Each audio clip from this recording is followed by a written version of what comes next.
You are that flag that is the black and orange flag that lets people know that a hurricane has made it to the shore, that is still standing, regardless if it's a category 1 or a category 5. That's what you are. You are resilient. And in talking about that, Dr. Stroman gave some excellent advice, and I will have to get with him on a side note, but I'm speaking to the ladies today because I can only speak from that place. I've never been a man, so I can only speak from the place of a woman. Being resilient, it was ingrained in us to do that. You know, when we came on the scene, Adam had already had everything, but there was something that we were meant to do, and we have to figure out what that something is. I'm talking to the entrepreneurs. I'm talking to those who are desiring to go into business. We were supposed to do that. You're frustrated right now at work, or you're frustrated in the position that you're in because you're not in the position God wants you to be in. And I don't want you to think about the money. I don't want you to think about the time. I don't want you to think about all the what ifs that could come up. I want you to think about and ask for the remainder of this year, God, what am I supposed to be doing? And whatever it is that you're supposed to be doing, do that. If he called you to be the dog catcher, you be the dog catcher. You don't focus on the fact that someone else is over here being a nurse or being a celebrity. You focus on the gift that he gave you, because he said that the gift would make room for you. So we're talking about resiliency. And I immediately, the first woman in the Bible that I thought about when we're talking about resiliency is the woman with the issue of blood. And you can go back and you can read that in Matthew, Mark, or Luke. I prefer to read it in Mark because it goes into intricate detail. When Jesus said, someone touched me, he's saying someone took the virtue from me. I didn't read that in Matthew or Luke, but in Mark, it went to detail. And the reason why I'm telling you to follow that as your model, as your guide, is because she was resilient enough to get what she needed. And in getting what she needed, imagine yourself suffering from something for 12 years. Take the issue of blood out. I have an issue of, etc. Plug your issue in. You could type it in, or will you keep it to yourself? That's fine. But I want you to think about that issue. And it may not have been 12 years. It may have been 12 days. It may have been 12 hours. Regardless, what did you do to push yourself to get what you needed? She needed healing. And I don't know, for the lack of time, for the sake of time, but in biblical days, a woman with that type of issue, and my preacher friends are on here, so they can give me some help, they were considered to be unclean. So she technically should not have even been out. But when you're desperate enough, you get out of your comfort zone. I want you to think about that. Apply that to your life. How desperate are you to be great? How desperate are you to advance, as he said, in the kingdom, making sure you have the financial wealth, the health? How desperate are you? You know, I grew up with a grandmother from Estelle, South Carolina. I've had everything on the pig, from the fingernails to the toenails. But because my parents had high blood pressure, I had to give it up. Haven't had pork and going on 2 years. And that was a personal choice, but I was desperate to live, as he said. So you got to be resilient. She made her way through the crowd because she heard that help was on the way. So you got to make your way through some crowds. You got to get through some people. You got to get over some stuff. And first get over yourself and stop telling yourself what it can't be, what it won't be. Well, I'm the third generation. I see people saying this all the time. Well, I'm going to break the generational curse. The fact that you're acknowledging that there's a curse, you're putting more pressure on yourself. Whatever happened to my parents, my grandparents, and the parents before them, God bless them, but I'm not taking on that responsibility. I'm not taking on that. I'm going to start my own lineage with my voice, with my work. I don't expect my daughter to walk in my shoes. We all have different fingerprints. We all have different toe prints. So I don't expect her to pick up my torch. I expect her to light her own. So what I want you to think about, and thinking about that woman with the issue of blood, think about your issue. Think about what you need to do to be resilient. And before this day is over, I want every single person on here to walk around your kitchen, walk around your home, walk around in your vehicle, drive around and tell yourself you are resilient. You are here today in 2020 when people are dying. People are coughing and dying. People are walking outside to check their mail and dying. So you're still here. That means there's still time. That means there's work that has to be done. He only takes those who are ready. Whether you read your Bible every day, whether you take communion every Sunday, ready is ready, and ready in his time is not ready in our time. Ready in his sense of the word is not ready in our sense of the word. So when you're thinking about the word resilient, break that down. R means ready. Are you ready to take on what God has for you? And when I say ready, you have to be careful what you're asking. People will say, I'm just asking God to have his way in my life. Okay, his way may be where you are right now, but you're unhappy because you're saying, well, I wanted X, Y, and Z for myself. But that's not what you asked for. I'm very specific with God. We hold very specific conversations because if I ask him for something, I have to be prepared. I have to be ready. That R, I have to be ready for what he's going to give me. Then E, you have to be engaged in the right living. He said, if you abide in me and my word abide in you, whatever you ask, it shall be done. I hold him to that. Now, me and God, we don't barter. But I hold him to that because he's not a man that he should lie. If he said it, it's going to happen. So I engage in right living. Yes, every day is a day of repentance. Every day is not the halo day, but I live and I engage into right living because the only way you can hold God accountable and hold him to a standard is to live in the way that he wants you to live. S, you have to surround yourself with people who believe. There's nothing worse than a dream killer. I hardly ever tell people my plans. I show them my work. I post after the fact. I share my dreams after they have already come into fruition. I give advice after it has worked for me. I never surround myself with people who don't believe because here's the thing. You can't force people to believe in your dream. You can't force that. You can't get upset.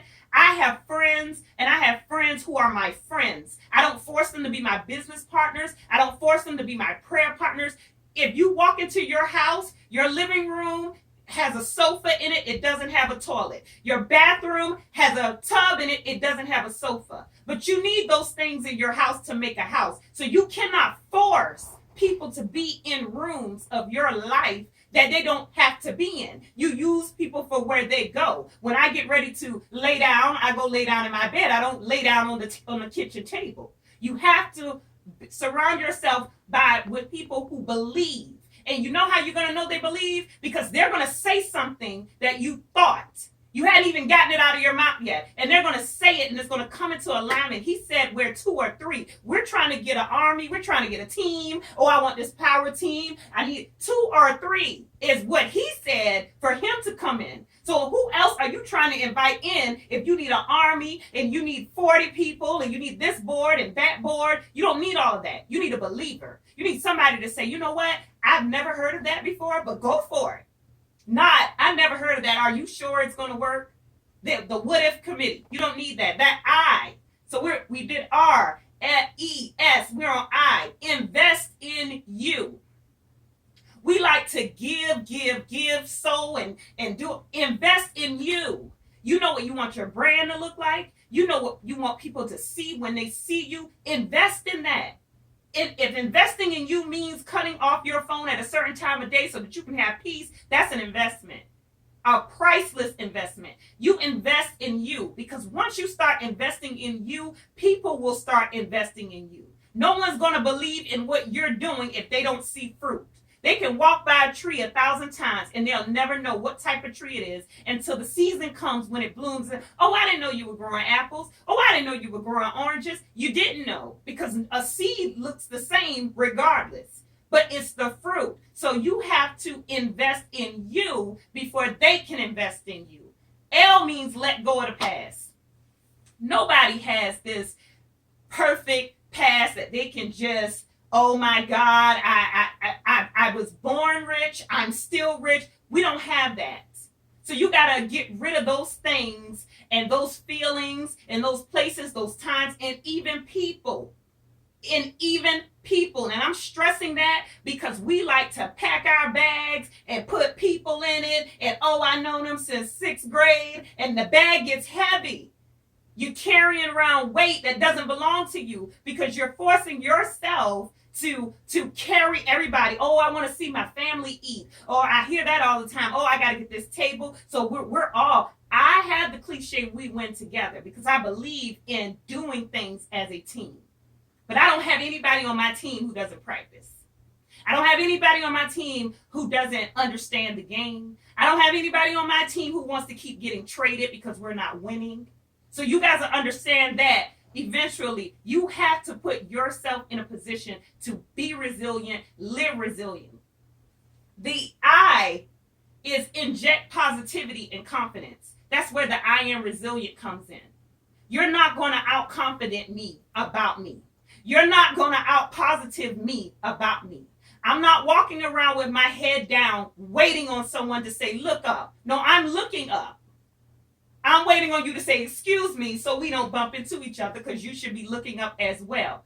Inject positivity. When I come on social media and the first thing I see is negative, I give that person a pass. I say they're having a bad day. If I come back on tomorrow and it's negative, okay, I'm seeing a pattern. Day 3, they're out of here. And it could be a family member. It could be someone I've known for a long time. But I need positivity right now, especially in a pandemic, because so much is playing on the mental. So many people are boxed in. They're inside a room all day. They're scared to go out. So positivity is what they need to keep themselves replenished and refueled. E, eliminate the negativity. In order for you to inject positivity, you have to eliminate negativity. And that means eliminate negativity, regardless of who it is, where it comes from. Eliminate negativity. N, your new favorite word should be no. I don't care what country you're from, what dialect you have, what language you speak. No is no. That's the universal no. No means no. Learn to use that word. It's okay to say that, even as a Christian. I know we get boxed in sometimes. The saints shouldn't be saying no. The saints have to learn how to say no. You have to learn how to say no. You don't have to have no with an explanation. Let your no mean no, and that's it. Now, if you feel the need to explain yourself, so be it. But we need to learn the word no. And then lastly, T, you have to trust yourself. You are your biggest cheerleader, but you can also be your biggest enemy. Trust yourself, regardless of who, what, when, how. It doesn't. Trust yourself. Trust your name. Trust the fact in knowing that you were created in God's image. And there's no way you could have been created in God's image if he didn't equip you with the tools that you needed to survive. He wouldn't have placed you here. A lot is happening. A lot is happening in politics. A lot is happening in the pandemic. But we got to understand that the earth is the Lord's. We got to understand that. And if we know that, we know that if we're inside this earth, he meant for us to be here. We're supposed to be doing what we need to be doing to keep the wheels turning, in a sense. So I want everyone to think about that, reflect on that woman with the issue of blood, and place your issue in her spot. If your issue was financing, if your issue was starting your business, if your issue was just believing in yourself, you place your issue there. And then you ask yourself, what am I willing to do to get to what I need? Like she was willing to get to Jesus because she heard that he was in town. She heard he was on his way to heal Jairus' daughter. So it wasn't even about her, but she knew, if I could just get connected to him, I will be healed. You have to figure out what you need to do. Get connected to God. Get connected to yourself. Learn to say no. Always be ready, and you'll be resilient. I am resilient, and you are resilient. Thank you so much.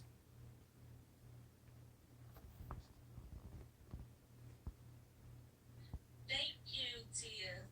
It was so good to have you with us on today. And y'all, listen. I think most of the attendees are women because I think Mr. Strowman has logged off. But we got to know that we are resilient. We got to know. It doesn't matter. What kind of balls that life has thrown at you, but you got to believe in yourself. You got to know your purpose. You got to believe what God has put on the inside of you, that it's going to come to pass, and not, like she said, negativity, y'all. I have not shut my business down during this pandemic, but I did change up a few things on how I do business. And so, therefore, there's a lot of people out there that are going through some things, and they are in a negative state right now. You know, a lot of people are depressed, a lot of people are going through, a lot of people are oppressed, a lot of people have lost their jobs, a lot of businesses have closed down. And the thing about this pandemic, and it has taught me one thing, if it had taught me anything else, it has taught me that to what it has done is increase my faith in God. Because I'm telling y'all, with my business, I made more money during the pandemic than before the pandemic. And so that's why it's so important to walk in your purpose.